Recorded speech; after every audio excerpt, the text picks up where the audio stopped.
क्या शिवसेना और एनसीपी जैसा हाल आम आदमी पार्टी का हो जाएगा? क्या अरविंद केजरीवाल का भी हाल उद्धव ठाकरे जैसा हो जाएगा? यह सवाल इसलिए अहम हो जाता है क्योंकि 2/3 राज्यसभा सांसदों के साथ राघव चड्ढा अब भारतीय जनता पार्टी में शामिल हो चुके हैं, या यूं कहें विलय कर चुके हैं। और यहीं से उन सवालों का भी जन्म होता है कि क्या आम आदमी पार्टी का हाल शिवसेना और एनसीपी जैसा होगा? क्या आम आदमी पार्टी अब 2 भागों में आधिकारिक तौर पर बढ़ जाएगी? संविधान क्या कहता है, विस्तार से आपको बताऊंगा। लेकिन उससे पहले आप लोगों से अपील कि अगर आपने लोक सेवा न्यूज को सब्सक्राइब नहीं किया है तो आप चैनल को सब्सक्राइब कर लें। अब बात करते हैं राघव चड्ढा जिस तरीके से भारतीय जनता पार्टी में शामिल होते हैं और 2/3 सांसदों का विलय करते हैं। और उसके बाद से बड़ा सवाल यह है कि क्या राघव चड्ढा को अब अरविंद केजरीवाल सांसदी से हटा सकते हैं या नहीं हटा सकते हैं? यह भी एक सवाल है। दरअसल संविधान की 10वीं अनुसूची में दल बदल विरोधी कानून का जिक्र किया गया है और इसमें कहा गया है कि अगर कोई भी सांसद अपनी मर्जी से पार्टी को छोड़ता है या पार्टी के व्हिप का उल्लंघन करता है तो उसकी मेंबरशिप अपने आप रद्द हो जाती है।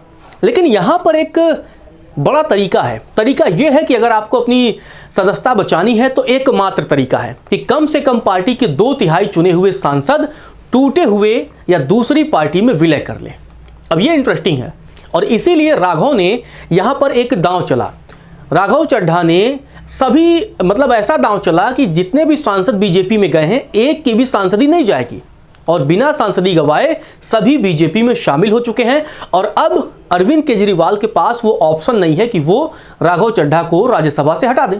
राघव चड्ढा ने अरविंद केजरीवाल के रणनीतिकार संदीप पाठक को भी साधा है। खास बात आप समझिए कि संदीप पाठक वो व्यक्ति हैं जो अरविंद केजरीवाल के लिए बहुत जरूरी है और संदीप पाठक को ही उन्होंने जिम्मेदारी सौंपी कि आप सारे सांसदों को लामबंद करिए और उसके बाद संदीप पाठक समेत वो बीजेपी में शामिल हो गए। अब संदीप पाठक की अहमियत का अंदाजा आप इस बात से लगाइए कि वो मुख्य रणनीतिकार रहे हैं और संदीप पाठक ही वो शख्स हैं जो केजरीवाल के सबसे खास लोगों में माने जाते हैं। चुनाव और फंडिंग का सारा काम संदीप ही संभालते रहे और अप्रैल 2024 में ईडी ने उनसे पूछताछ भी की थी।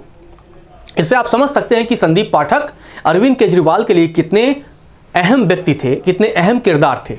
अब यही सवाल आता है कि आपका हश्र क्या शिवसेना जैसा हो जाएगा, क्या एनसीपी जैसा हो जाएगा?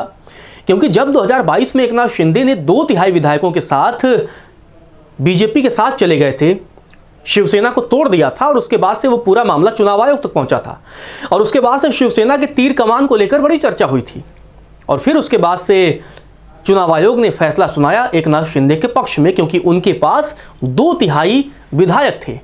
और अब राघव चड्ढा ने 2/3 राज्यसभा सांसद तोड़ लिए हैं तो क्या अब अरविंद केजरीवाल से उनकी पार्टी छिन जाएगी?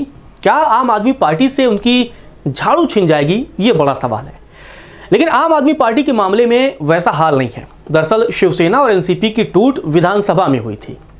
वहां पर क्या होता है कि सरकार बनाने और बिगाड़ने का काम चलता है, जबकि राज्यसभा और विधान परिषद न तो सरकार बनाती है और न ही बिगाड़ती है। मतलब आपके पास राज्यसभा में कितने भी मेंबर एक वक्त पर हो जाएं, लेकिन अगला लोकसभा अगर आप हार जाते हैं तो आपकी सरकार चली जाएगी।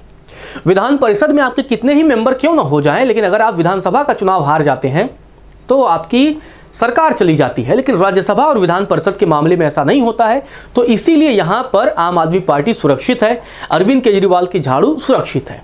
हालांकि पंजाब में अगर ये पूरा मामला विधानसभा तक पहुंचता है, क्योंकि इसमें से अधिकतम नेता पंजाब से हैं और पंजाब में बड़े कद्दावर नेता माने जाते हैं और आम आदमी पार्टी के मौजूदा समय पर वहां 92 विधायक हैं और अगर वहां 2/3 विधायक यानी 62 विधायक टूटते हैं तब पार्टी के नाम और निशान दोनों पर खतरा मंडराएगा।